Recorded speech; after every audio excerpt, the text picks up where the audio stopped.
सरकारने पहिल्या दिवशीपासून सकारात्मक भूमिका ठेवलेली आहे। आंदोलनाच्या आधी देखील आम्ही बैठक बोलवली होती।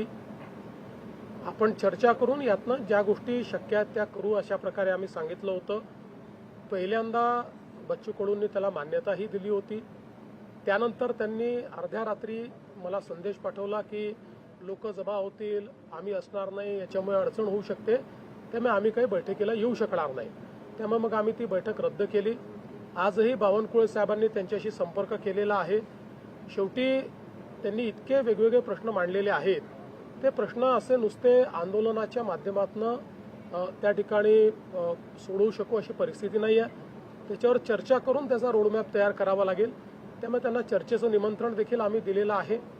आणि यासोबत आता काल आपण बघितलं असेल तर खूप मोठ्या प्रमाणात लोकांनाही त्रास झालेला आहे।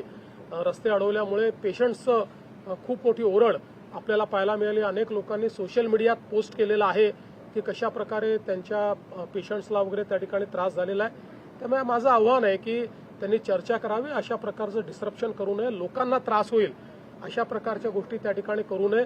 मग अनेक वेळा अशा आंदोलनांमध्ये काही हौसे नवसे गवसे असेही शिरतात, म्हणजे तिथे जेन्युइन लोक देखील आहेत, मी काही तसं म्हणत नाही, पण हा पण धोका असतो की अनेक लोक शिरून, अनेक प्रवृत्ती शिरून त्या ठिकाणी काही ना काही हिंसक वळण त्याला कसं लाभेल असेही प्रयत्न करत असतात। त्यामुळे त्यापासूनही सावध राहण्याची आवश्यकता आहे। आणि कुठल्याही परिस्थितीत हे रेल रोको आणि बाकी गोष्टी या मात्र करणं योग्य नाही, त्या करू दिल्या जाणारही नाहीत। त्यामुळे आमचं स्पष्ट आव्हान आहे, शेतकऱ्यांच्या प्रश्नावर आम्ही सकारात्मक आहोत। या सरकारने 32,000 कोटी रुपयाचं पॅकेज दिलंय, पैसे आज शेतकऱ्यांच्या खात्यामध्ये आम्ही देतो आहोत। त्यामुळे सगळ्या प्रकारच्या चर्चेची सरकारची तयारी आहे। चर्चा करावी आणि त्यातनं मार्ग काढावा।